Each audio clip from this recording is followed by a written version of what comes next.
What's up guys, today on Dirt Lifestyle we're going to build a minimalist steel Jeep front bumper. My brother's front bumper is fine, but it is huge. It's a little bit outdated looking, and for his birthday this year I wanted to build him something that I thought looked a little bit better. Something that's really functional, something that's a little bit more lightweight, and something that definitely looks a little more off-road. If you've watched any videos where I build bumpers, you know that I like something that is a tighter design, something that's really close to the body, and this bumper is completely the opposite of that. A front bumper like this doesn't look that bad from certain angles. From the front it's not that bad, and you can tell that if this was going to hit a deer or something like that, it would be awesome because it's going to direct the deer underneath the Jeep.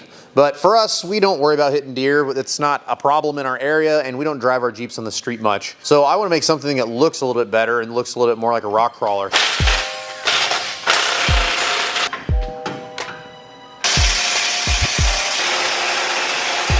I only had to pick up 3 pieces of material for this project. We've got some 1 3/4 tube, we have some 3/16 flat bar, and some 3/16 plate.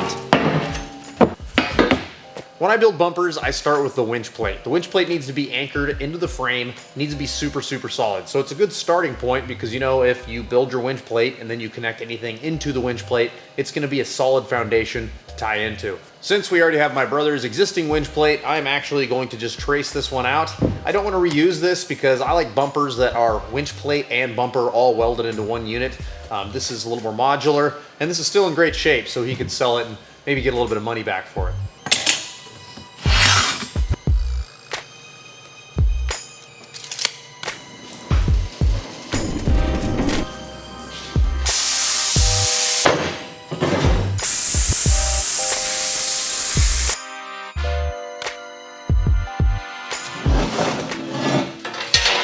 We have got the basic framework for a winch plate. Very simple, we just have a plate that fits on the bottom. I called my brother because I wanted to eliminate his sway bar, and he gave me the go-ahead. So no sway bar, which means we get to move the winch back a little bit farther, which is something that I was pretty excited about, and we get to incorporate 1 extra hole on each side. Our next step is gonna be putting some sort of a piece of material that's gonna be welded at a 90 degree and is gonna be on edge to follow all the way across the back of our winch plate. Now, the way it is right now, it's strong, you know, 3/16 is pretty strong material, but whenever the winch is pulling forward, it's gonna pull up on the back, and if we weld a piece of 3/16, you know, maybe 3/16 by 1 or whatever, on the back here, as the back of the winch pulls up, that extra piece of material is gonna give us a ton of extra leverage to keep the back of this from pulling up and warping the plate in the future.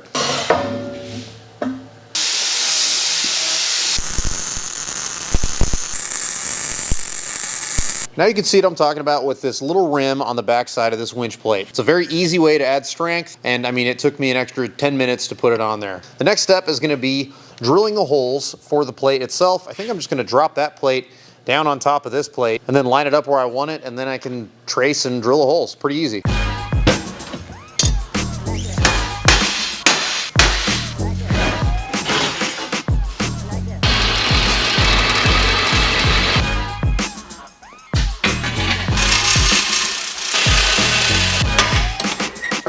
We've barely done anything, and already this Jeep looks way better in my opinion. Now, we have a lot more that's gonna go on this, but my eye is already telling me I'm liking what I'm seeing, and now we need to figure out how to jam a bunch more stuff in a small space. My brother wants to keep his lights. He's got these really nice Vision X lights that he wants to keep. There's 4 of them. I'm not a huge light guy, so I'm not used to having to stuff lights into anywhere, and I don't want lights just hanging, you know, super far apart. So in my mind, I'm seeing them all clustered together, all 4 lights. He's got 2 spots and 2 floods. So we'll see if I can incorporate that into our fair lead mount. I'm not exactly sure how this is gonna work, so I'm just gonna start putting steel up there and seeing what my mind tells me looks good and looks bad. All right, so I think I have a plan. Now, there are some things that I'm gonna do that I haven't seen done before, so it'll be interesting to see how this turns out.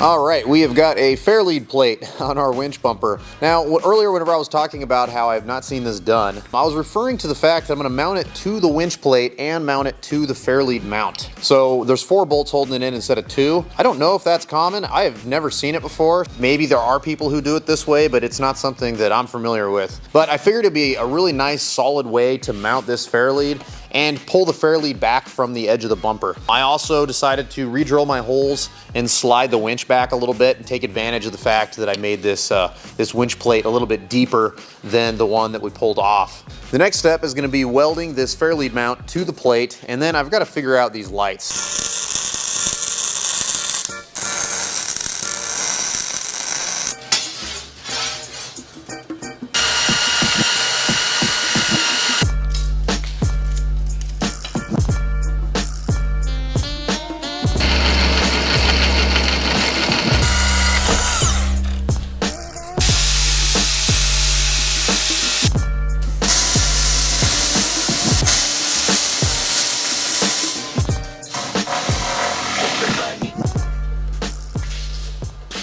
There it is.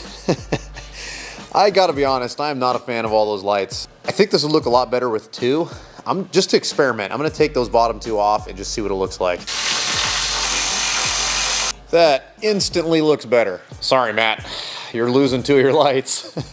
I think I can relocate them for him.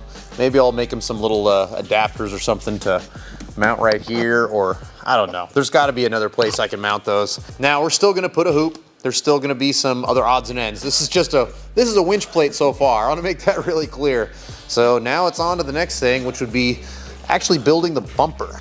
This ugly piece of steel is gonna be the mounts for our carabiners or D-rings, whatever you wanna call them. I think what I'm gonna do is fill in those holes that I had for these lights with the link for the carabiner. So I'll basically tack this where I want it, once I cut it and trim it, of course, and then I'll just fill in this upper hole. Might be a 2 birds with 1 stone type of scenario.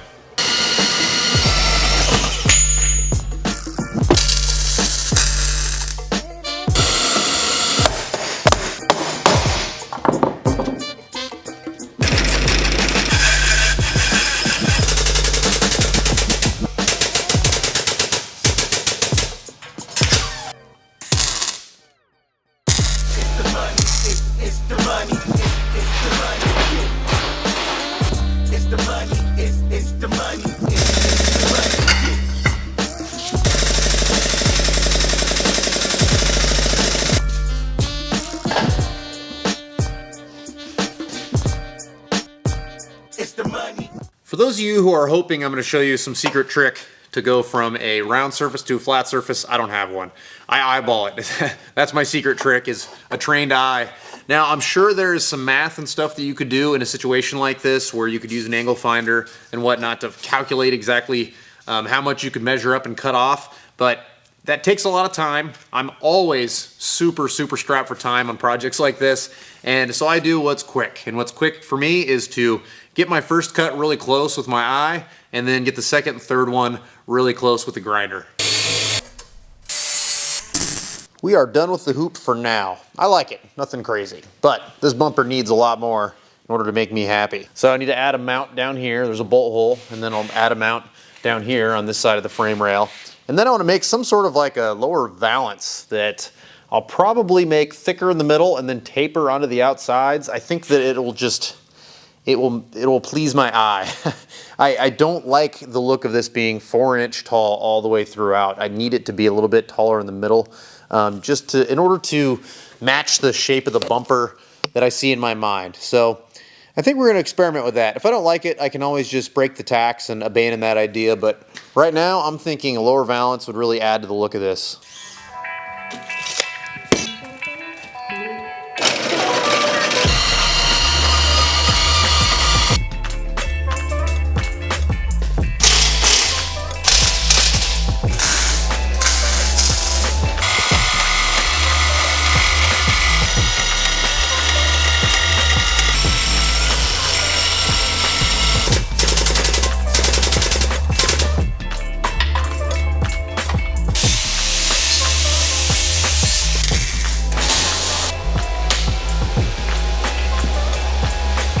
All right, this bumper is as far as we can get it on the Jeep, so it's time to pull it off and go do a little bit of finish welding, add some gussets, and button this up.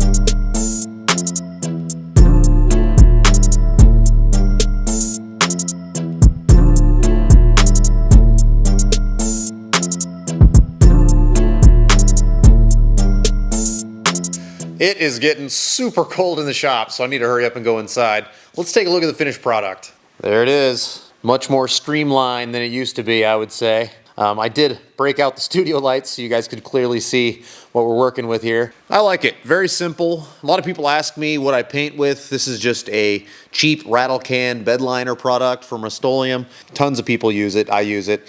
It's not nearly as durable as real bed liner, but it works really good for this kind of thing because, you know, if Matt scuffs it up or it starts to flake off or whatever, you can just sand it down and put a new layer on it. Or if we want to make any modifications to it, to scrape off real bed liner is kind of a nightmare. So you can, you know, weld an extra tab or a gusset or something like that.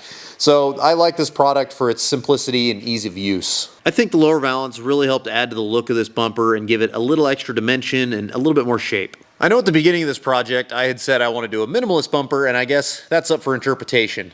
I would say this is still minimalist. It's very narrow, it's very close to the body like I like it. And there's one piece of tube here, you know. You saw the ingredients from the beginning of the video. It was just one piece of tube and a few pieces of steel, and I just kind of, you know, I went a little nuts with the dimple dies, I guess. But I would still say this is overall a minimalist bumper. It's actually pretty lightweight considering that it's made out of steel, and it was not hard for me to pull it on and off of the Jeep even with the winch on it. The winch has been hooked back up and is fully functional, but I have not rewired these lights yet. That is something that will not happen in this video. I ran out of time, so I need to go to the editing bay and get this video cranked out for you guys, so it's something that you can watch instead of just me talking to myself in my garage. If you want to show some support to our channel, make sure you check out our Patreon page or go to our website and take a look at some of our t-shirts, hats, sweatshirts, things like that. If you want to follow me on social media, I'm at Dirt Lifestyle Nate. We'll see you next time.